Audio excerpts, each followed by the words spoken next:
बामसेफ व राष्ट्रीय मूल निवासी संघाच्या वतीने महाराष्ट्र राज्य अधिवेशन 2026चे आयोजन रविवार दिनांक 23 ऑगस्ट रोजी छत्रपती संभाजीनगर येथे करण्यात आले आहे।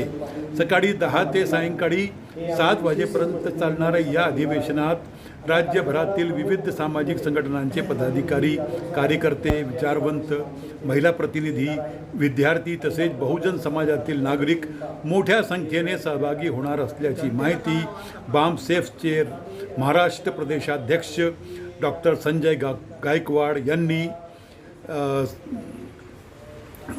सुभेदारी गेस्ट हाऊस येथे आयोजित एका पत्रकार परिषदेत दिली।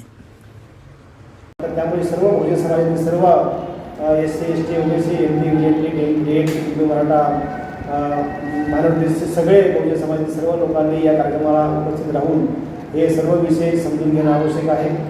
हे समजून घेतल्यानंतर त्यांना पुढे काय करता येईल तर त्यांना माझ्या आपल्या सर्वांना आव्हान आहे की ह्या कार्यक्रमाला लाखोंची संख्येने उपस्थित राहून हे सगळं समजून घ्यावं। उद्देश काय आहे या कार्यक्रमाचा उद्देश आहे की जे काही विषय आम्ही 7 विषय या ठिकाणी लावलेले आहेत। काय 7 विषय त्यामध्ये पहिला विषय जो आहे महिलांचा राष्ट्रव्यापी संघटन उभारल्याशिवाय महिलांचा समाज आवश्यक आहे। जे महिलांवरती अन्याय होत आहे त्या अन्याय थांबवता असेल तर महिलांचं संघटन उभं राहणं गरजेचं आहे। महिला संघटित होणं आवश्यक आहे। आणि त्याचबरोबर दुसरा विषय त्यामध्ये आहे OBCची जातीय जनगणना जी आहे केली जात नाही। सर्वात जास्त मोठी संख्या OBCची भारतामध्ये आहे। तर 1931ला जनगणना केली होती, नंतर जनगणनाच केली नाही आहे। तर आमची 2011 पासून बोलत आहोत की जनगणना OBCची करा।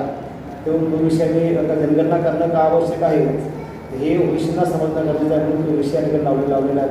दुसरा विषय आहे आणि तिसरा विषय जो आहे पुणे कराराचा विषय आपण लावलेला आहे। कारण स्वतंत्र मतदारसंघ जे आहे जे इलेक्ट्रॉनिक जे स्वतंत्र मतदारसंघ जे बाबासाहेब आंबेडकरांनी जेव्हा मान्य केलेली होती, आज आपल्याकडे 131 खासदार आहेत जॉईंट इलेक्ट्रॉनिक निवडून जातात, परंतु काय ते समस्या समाधान होताना दिसून येत नाही। म्हणून आम्ही ते मला सांगत होते त्यांना खरे प्रतिनिधित्व जर द्यायचं असेल तर SC, ST, OBC, NTमध्ये रिप्रेझेंटेटिव्ह जे खरे जर निवडून गेले संसदेमध्ये तर ते मांडू शकतात आणि समस्याचा समाधान होऊ शकतात। म्हणून ते आम्ही ते सांगत आहोत की ते आम्ही ते मागणी आहे। तो विषय आम्ही याची चर्चा घेतलेला आहे। आणि त्याच्यानंतर चौथा विषय याच्यामध्ये आहे दुसरं जे आहे त्याच्यामध्ये EVM मशीनचा विषय आहे। तुम्हाला सर्वांना माहिती आहे की EVM मशीनच्या माध्यमातून संपूर्ण भारतामध्ये जे ट्रान्सफर आणि क्लिअर इलेक्शन झालं पाहिजे अशी आमची मागणी आहे। त्यामुळे PTचा जो काउंट जे आहे ते करत नाही आहेत। त्याचं आमचं म्हणणं आहे की तुम्ही बॅलेटमध्ये इलेक्शन घेतलं पाहिजे। हा त्या पाठीमागचा तो विषय जो आहे तो विषय आपल्याला समजून सांगणं आवश्यक आहे। आणि त्याच्यानंतर TATचा विषय जो आहे नेक्स्ट विषय जो मागचा विषय घेतलेला आपण हे संपूर्ण भारतामध्ये जे काही TATच्या माध्यमातून जे काही आपण बघितलं की त्याप्रमाणे मागच्या अनेक या 2-3 महिन्यापासून त्याचे आंदोलन चालू आहे। तर TATचा विषयसुद्धा आम्ही भारतीय विद्यार्थी मंचाच्या माध्यमातून पहिल्यांदा धरण आंदोलन केलेले होते आणि आंदोलन केलेले की जे काही मूलभूत जे अधिकार जे आहेत ते अधिकार या ठिकाणी संपवण्याचं काम चाललेलं आहे। म्हणून आम्ही TATचा मुद्दा जो आहे की शिक्षण जे आहे आरोग्य खात्यासोबत जे काही TATच्या माध्यमातून TATची एक्झाम जी आहे ती पारदर्शक झाली पाहिजे, त्यामध्ये कुठल्याही प्रकारचा घोटाळा होता कामा नये त्यासाठी तो विषय एक्झॅक्टली काय आहे हे आपण समजून सांगतो तो विषय घेतलेला आहे। त्यानंतर 6वा विषय आपण आहे की संघटनात्मक बांधणी जी आहे ती बूथपर्यंत करण्यासाठी, कारण जोपर्यंत बूथपर्यंत संघटनाची मागणी होणार नाही तोपर्यंत संघटनात्मक ढाचा तयार केल्याशिवाय आपण समस्या समाधान करू शकणार नाही। म्हणून राष्ट्रव्यापी जनआंदोलन आमच्या उभं करण्यासाठी आम्ही जे बूथ बांधणीचा करतो।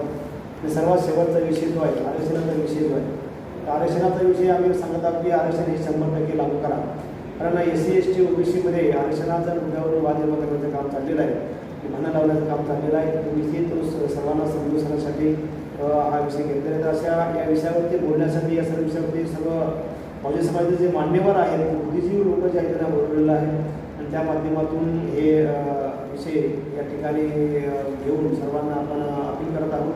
हे सर्व समजून घेण्यासाठी या सर्वांनी या कार्यक्रमाला येऊन उपस्थित राहून समजून घ्यावं आणि मोठ्या संख्येने उपस्थित राहावं हे त्यांना सर्वांना अपील आहे। आपलं नाव? माझं नाव प्राध्यापक डॉक्टर संजय गायकवाड, मी प्रदेश अध्यक्ष बामसेफ महाराष्ट्र।